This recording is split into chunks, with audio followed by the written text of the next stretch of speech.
And we are live. I'd like to welcome everybody to the Bassin Magazine podcast. The Bassin Magazine podcast, folks. Bassin Magazine is the official magazine of the weekend angler. Guys, tonight I have a guy who I've known Mike for 25 years, and Mike was my mentor in the fishing industry. Mike launched my guide career. I did a radio show with him one time on his radio show. Now he's on my radio show. And when I was on his radio show, I was a guide. Now he's on my radio show, and he's a guide. This guy's all over the place. And I mean, to call Mike Norris a pundit when it comes to smallmouth bass is really not giving Mike Norris enough credit. Without further ado, I give you Mike Norris. How are you doing tonight, Mike? I'm doing great, Jay. I was out fishing today, bluegill fishing, matter of fact, and had a really terrific day. Caught over 200 bluegills and took a handful of nice ones home. And they are in this sink in a bowl with water right now. And as soon as we get done with this show, they're going into a frying. There you go. Yeah, nothing like a bluegill sandwich. I'm in. But bluegill beans. Yeah. That's going to be, yeah, man. Wow. So, Mike, what lakes do you guide? Sorry for the interruption there. What lakes do you guide, Mike? I generally guide. I'm located in central Wisconsin, south central Wisconsin, and there's two lakes I generally guide on. One of them was Big Green Lake, which is a 7,300 acre, what you would call a oleotropic lake. It's deep. Matter of fact, it is the deepest lake in Wisconsin. It's 236 feet deep. Wow. And it's got a lot of crystal clear water in it. Major League Fishing actually had their Stage 8 championship there. I believe it was 3 years ago. It was the year before COVID. And that speaks about how good that lake is for fishing. And so the other lake I guide on is more of a mesotropic lake. It's called Fox Lake. It's about 25 minutes south of Big Green Lake here in central Wisconsin. And that's 2,300 acres, but I'd say 65-70% of that lake is under 5 feet of water. So it's a much shallower lake. Green Lake, of course, will hold largemouth bass, smallmouth bass, northern pike, walleye, lake trout, and all your panfish species, including white bass. And Fox Lake, the shallower lake, is actually has muskies in it, and it's got largemouth bass. Not a lot of smallmouth bass, but a lot of largemouth bass, the greenbacks, and of course your panfish varieties and northern pike. It's overrun with northern pike, as a matter of fact. Now, when I fished with you on Big Green Lake, probably 2 or 3 years ago, I caught a great big largemouth bass. A smallmouth there too. Oh yeah. I probably caught 25, 30 smallmouths, but also I caught a largemouth that was pushing 4 pounds. Yes, I remember that now. Wow. Yeah. And Big Green Lake has got a lot of largemouth in it. The funny thing is that I live in an area that people cater to walleye fishing. Okay, yes. and so a lot of the local people in central Wisconsin actually fish for walleyes on Big Green Lake, and they don't bother the either the smallmouth or the largemouth bass. But I will tell you, we have a number of tournaments that come up there, circuits like Wisco and Angler's Choice that will have tournaments throughout the year on Big Green. And I think when I think about it, a lot of times the guys that target the largemouth actually do very well weight-wise, because there's some pretty big largemouth bass in Green Lake. And if you go after them and catch them, you're going to be in good position to win a tournament. That was a fun day, Brad. I mean, I bet you it took me till my third. I had to wait till my third cast to get the smallmouth bass. Oh wow! So I was Googling because I've never been to those two lakes. Big Green Lake, is that right? Yes, sir. Okay. Yes, sir, I just want to see them. I'm gonna span over and show the viewers when I get it up. Big Green Lake in no, that's Minnesota. Brooklyn, Wisconsin. It's in Wisconsin. Brooklyn, Wisconsin. Near Ripon, Wisconsin. Yeah, perfect. Yep. Okay. Yeah. Yep. Yes. Okay. Oh, okay. Just west of Appleton and Winnebago. Yes, Winnebago is huge. Yeah, Winnebago. So that's Big Green Lake right there. Ooh, horrible standing. Green Lake. Okay. Never been there, but drove by it, so now I'll know. And what was the second lake you got at? Fox Lake. Directly Yep. Green Lake, about 20 minutes. South. Yep. Perfect. Yep. Okay. And that's pretty shallow. You can see some land, islands, and things like that just kind of go out in the middle. Kind of makes a fat horseshoe. Yes, it does. And where those islands are, everything to the east of the islands is all the water that represents 5 feet or less. It's called the government area. There's really no buildings or anything in that area. It's just it's marshes. It's just shallow water surrounded by marshes, which is one of the reasons they have such a great northern pike population in Fox Lake. I'll show anyway, but on Google Maps it's froze over, so you can't really see any detail. But there's those islands, and I'm sure that's shanty tracks and that kind of stuff. That's some amazing fishing. Do you? I know we're gonna talk a little bit about strategy and fall fishing, but do you shanty fish and winter fish? Fox Lake, first of all, is a excellent winter fishery. It's like going to Minneapolis, where you look on the lake and there's 1,000 people on the lake every weekend. Fox Lake's got a really good bluegill and crappie population, and northern pike population, numbers of northern pike, and so anglers who don't own boats really take advantage of the winter fishing up in my part of the country. And one of the biggest lakes they target is Fox Lakes because it's easy to reach the areas that the fish are in.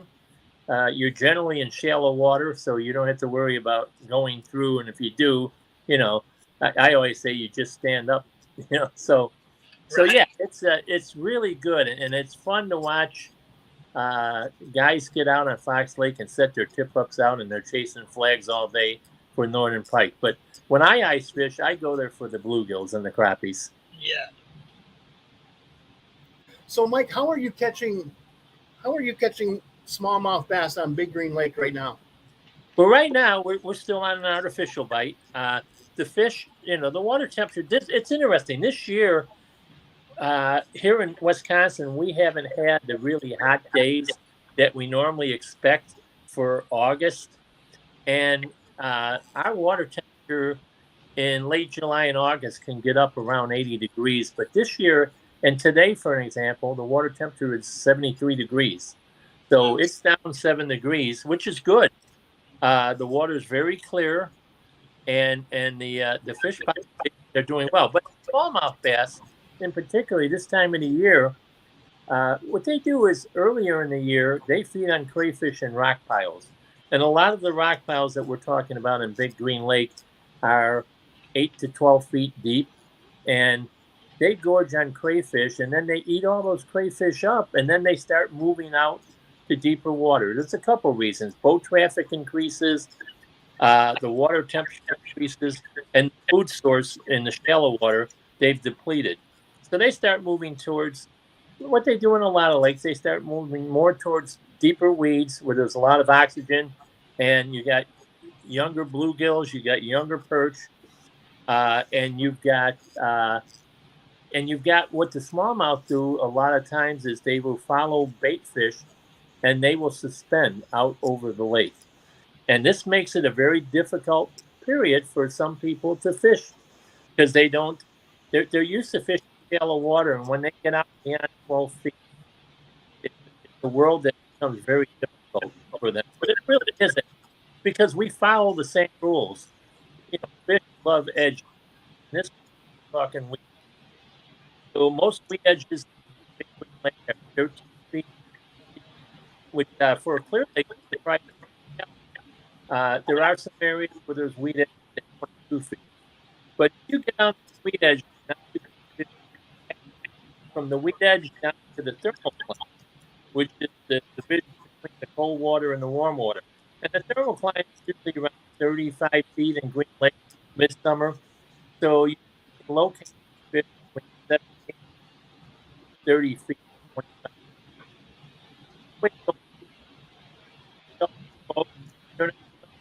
Drive out until you hit the weed edge, and then start fishing. And because we're in a little bit deeper water, and smallmouth bass will sort of target smallmouth because they love crayfish, one of the best lures that you can do. And fish weed edges is just an exciting way to catch them, and you gotta sort of concentrate as you're going down the weed edge, noticing where the weed edge might extend out a little. These are weed points, and a lot of times fish will congregate on weed points, or there's something that's maybe at the harbor bottom that makes that turn and makes the weeds grow out there. So that's one way. That is a method that isn't the fastest method in the world to do. So you might consider crankbait fishing on the weed edge too. Okay, pretty simple. You got to look at two ways of fishing. One is search tools, and a crankbait is a search tool that allows you to cover a lot of water very quickly. And then what I call your cleanup tools. Once you've located them and you've taken some fish on the crankbait and they're not interested anymore, then you come back with a bottom plastic bait like a tube or some kind of a creature bait on a jig. I just saw one online, brand new jig, which is a stand-up jig head, pretty much like I used to use 30 years ago when I was winning all those tournaments. And I think Epic makes it, EPIX. And it's a beautiful arrowhead, stand-up jig head made for fishing weeds that you could attach strike king, rage craw to, and just get out there in those weed edges and start working that bait. And so there's another thing you can do, and that is go out over the basin. And that's something I'm working on because there are fish that suspend out there, but it's a much more difficult because now you've really opened up the amount of acres that you have to be fishing. And you're looking for fish that are suspended out in 30, 35 feet of water, over 100, 120 feet of water. And so I tend to stick with the weed edges. Those are natural paths. They're the location. Right?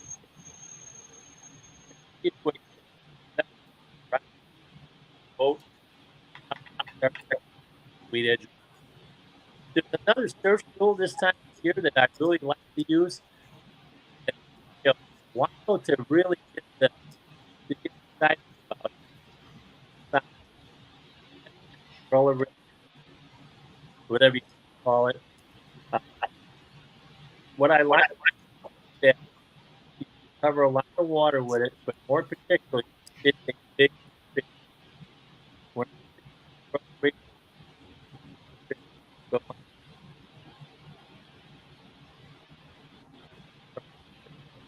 It's the same thing. Work them along the weed edge, throw them out, let them start a little.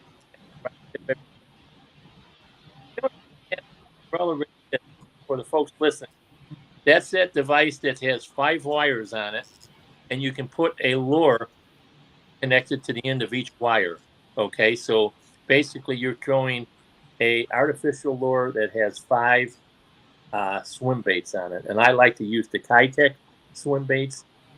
Typically, up here we use a 3.5, and then on the center piece of the umbrella rig, the wire go with a little bit 0.8.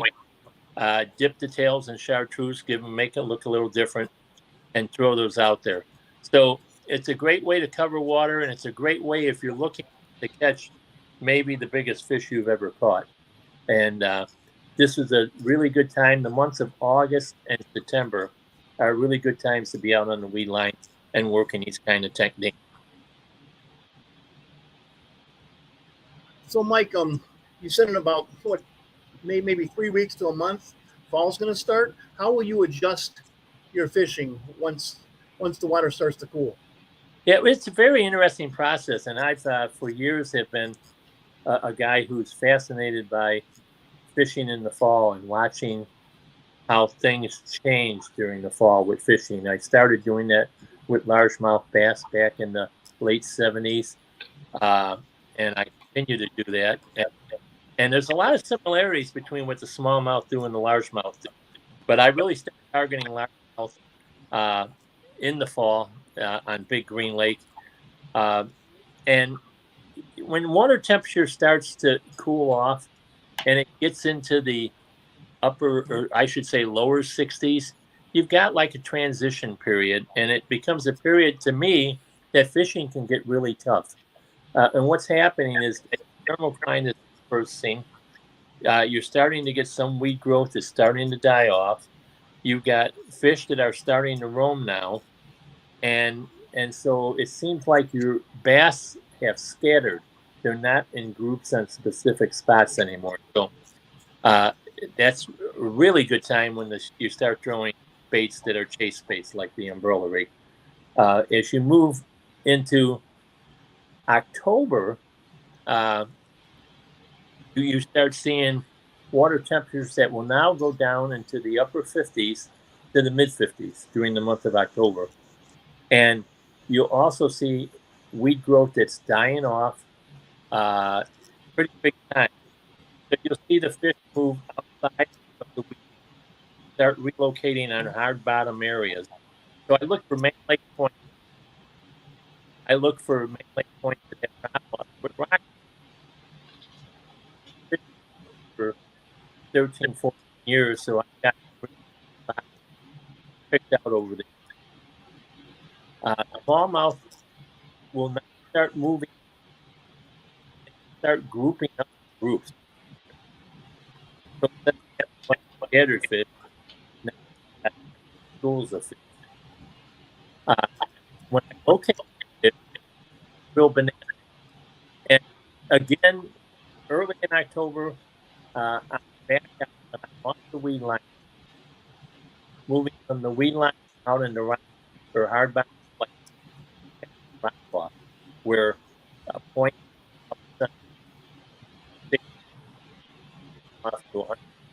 remember Quick Lake, so we have those situations very, very quick. But usually along the edge of the cloth, you will find rocky tree located real bananas that they are starting on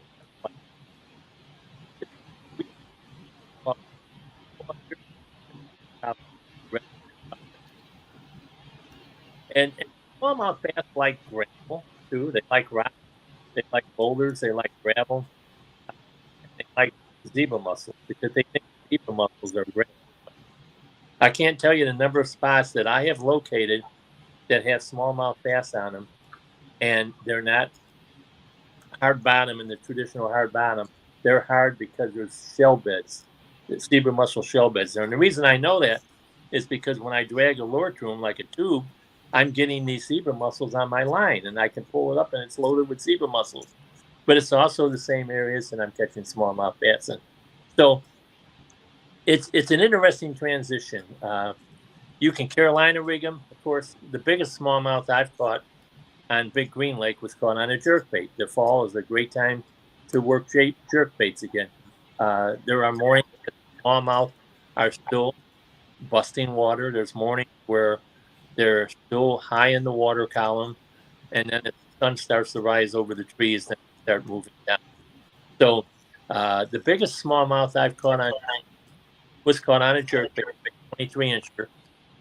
I don't know what it weighed. It certainly weighed over 6 pounds. It might have gone 7. But that was a jerkbait fish. But I do use tubes a lot. I still like using tubes.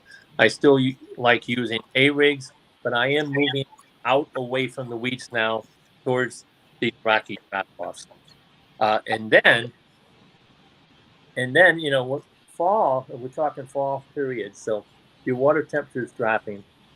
Fall actually starts the third week in September, and it doesn't end until the third week of December. So a lot of folks up here in Wisconsin are big time. They love their deer. They love their waterfowl hunting in the fall. I'm a guy who doesn't really care about hunting except if we're fishing. And that's what I do. I continue to fish. Uh, all the way 13, 4 weeks of snowfall, piled up all the snow in front of the ranch. So, so I get this period where all to myself. That's the best part about it. So you have a lake all to yourself in Wisconsin. Right. Yeah, I might with 7-8 pound smallmouth in it. Yeah, and it's amazing. They're all bunched up. Now, I want to talk 55 degrees starting to hit the smallmouth run for their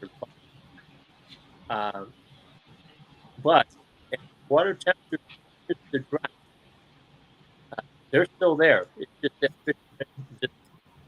that most fish. So I continue to fish smallmouth, but they continue to go deeper. One of the advantages of that is that I am now using my electronics to find them because they're not buried in weeds anymore. So they're not buried where you can't see them. They are out in what I call the open. And so this is a period of time that I use the phrase, I don't fish them till I see them. And so I will get on a major point on the lake and I would just slowly drive around and I'll go up and down the break offs, the drop offs, and come up, go back down, and all of a sudden I will look and there will be 5 or 6 arches all together. And that's a pod of smallmouth. And they might be in 35 feet. All I do is simply hit the weed point. Now the challenge is you can throw a tube jig. You can't throw a jerkbait anymore. They won't come up. Your crankbaits won't get down 35 feet. So you can throw, a tube jig out there and drag it around, but you start really losing feel at that depth. So it's a time that I transition to live bait, and I actually Carolina rig with sucker minnows. And how big of sucker minnows are you using? I was just going to tell you, typically the sucker minnows I use are 3 to 4 inches long. Size that they really like. But it's amazing because I will be driving around, I'll be looking for a school of these fish, 5, 6, 7 hours. Turn around, throw the rig out behind, slowly. That cold, how aggressive, and water 50, 40, 43, 30 on the lake, water temperature 33, and the aggressive at the one where when put that it's over. Now back system from start of the lake, cold water system. And when you step back,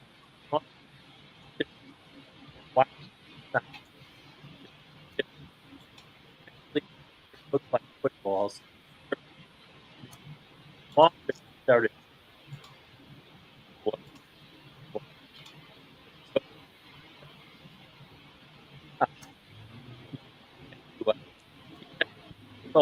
at the hey,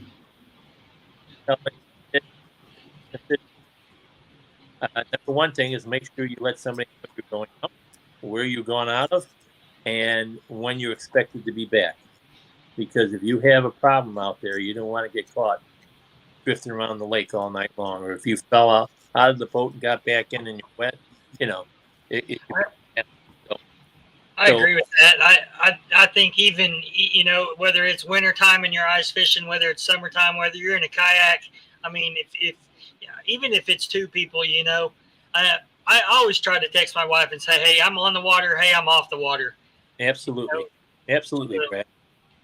That's a great point to bring up. I don't drive the boat fast. I don't go out early in the morning. Usually I'll go out about 10 o'clock in the morning. And, you know, up here, because we're now into your time change, it'll be dark at 4:30. So, and the reason I'm bringing that up is usually about 3 o'clock, your sun starts to hit the tree line. And I will tell you, give it up, because they are not going to bite after that. It's still light out, but there's something that's the change in the lightness in the water, of how the light's entering the water. They just shut off. Having said that, the half hour before that time period comes, when the sun hits the tree line, they bite like crazy. It's like they know they've got a half hour to eat, and it's game on. So it's a very, very interesting time to fish, and I really love it. And I can catch pike that I would call Canadian pike. They start at 40 inches and they go up, and catch big walleye, and they're all up in that same zone where the smallmouth bass are. So it's a lot of fun. And isn't that when you catch most of your real big ones too? Is like in the late season? Yes, it is. Yeah, the later I go, the bigger they get. There's something I haven't talked about. We were talking about live bait, okay? And this relates to even when we're still in the early part of the fall, and even during this time period right now. When you think of live bait fishing, you think minnow-style baits, long cylindrical baits. But smallmouth bass love bluegills. We already knew that largemouth bass love bluegills. Smallmouth bass love perch. And a lot of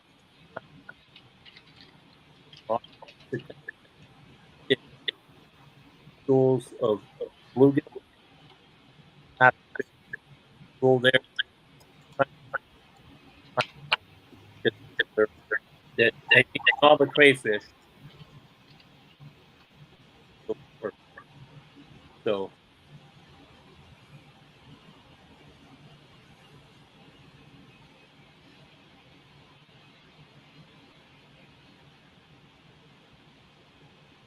I think it's some great information.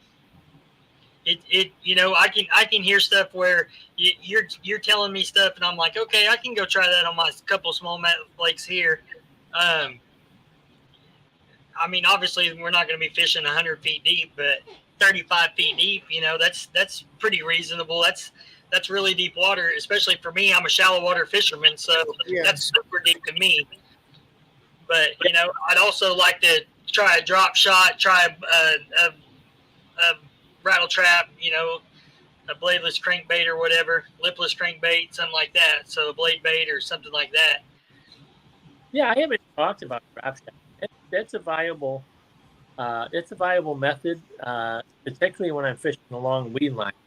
And when we're talking artificial lures, there's another thing I like to do when they're out past the weed line. They're on specific spots, and that is a Demiki, where you can actually vertical jig.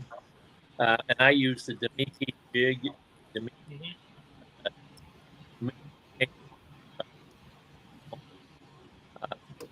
white pearl, got a little purple in it. We actually get over the fish and drop that straight down. Those guys from Canada would do, where you're actually fishing vertically above their head. So that's when you're on that line, of the biggest mistakes anglers will make, especially inexperienced anglers, that are due to the fish. About go fish without going looking. Okay. Even even if you can't fish, learn your weed line. Pick a part of the lake. Learn how to be out there along that edge. Learn where the turns are in that edge, and you can do that very simply by driving. One of the things we used to do, we used to drive to Eastern Ontario, and we would be on, and we'd fish there for a week, and we would be on lakes that you couldn't get a hydrographic map for. So I would have my buddy come out with me and with a clipboard and a piece of paper, and I would run my boat and I would run my electronics so I was on the weed line, and as the weed line turned, I turned. Okay, and you can see the wake of your boat. He can sit there and watch the wake, and he goes, okay. So he's got this pad of paper and a pencil, and he's drawing, and he's going, oh, we're turning here, okay. And okay, we're turning back here. We're coming back in. Now we're going straight for a while. Oh, big hard left turn here. And when he's done with that pad and paper, he's created a hydrographic map.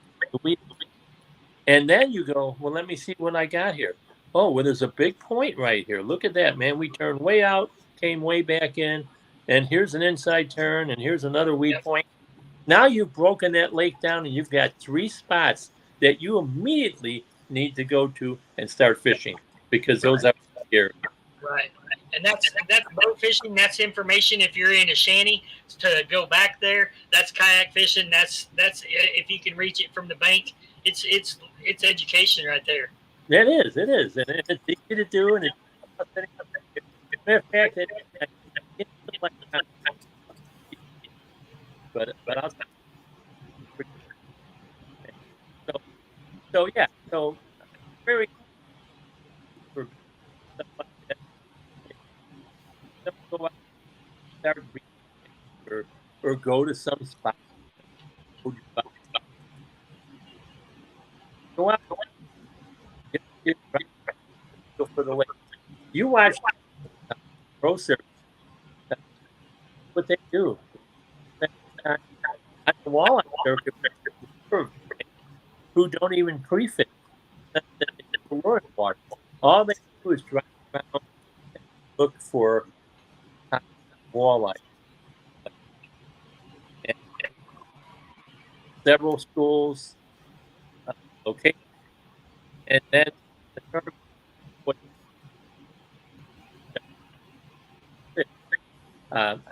But what they trust the water and put themselves on high percentage spots. Just because you're not a tournament anchor doesn't shouldn't do that. You should go out and learn something about the lake before you. Right. Man, Mike, that's awesome information. That's great. No, you're welcome. Yeah. I appreciate you coming on the show, Jay. I know you do too. But first, Mike, is there any shout outs that you want to do or give out? I guess I could. Yeah. One of the associated with the youth, because I love the sensitivity of their American made. Oh yeah, forever. Yep. Grant rods. Yeah, they've been around for 40 years now in the industry, and they just make. Matter of fact, a week ago I picked up one of their Finesse 22s. Oh, I love the Finesse. Rod having their series, and it's just a terrific rod. When I'm smallmouth fishing, also I would like to mention that when I am fishing smallmouth, I like a 7-foot rod. One of the things that's really critical about smallmouth fishing is getting, especially in clear water situations like mine, is getting the lure out away from the boat. And I use a 7-foot Grant Finesse 22 in a medium light, and I can even take a Ned rig and I can throw that a mile. And it's huge, because one of the things that we all understand is that about 95% of your hits are going to happen when that lure first is going down. when it's out away from the boat and it's sinking. So, extremely what I like. Sorry. Yeah, it's extremely sensitive rod, and allows me to detect those bites even way out there, and I get good hook set with it, and so it's a wonderful products. Absolutely, D-Man products. I love using them. Tubes I use the Getting Bits, which are out of Sturgeon Bay, Wisconsin. Yep. And reels I use Fluger reels, and I tell you they're not world, but they are workhorses. I've gone through a lot of reels, a lot of reel companies. I've had several broken reels. I don't think I've broken one single Fluger reel, so they've been pretty good. I like the Supremes, and usually when I'm smallmouth fishing, I use the 30 mouth. So line, fluorocarbon, absolute must, and braid. I use fluorocarbon.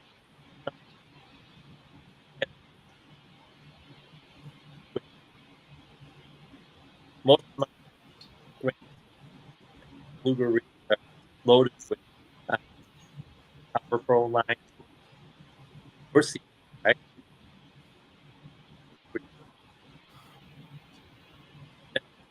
Fluorocarbon. Comparative,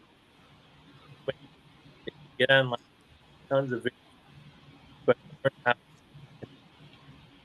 fluorocarbon line,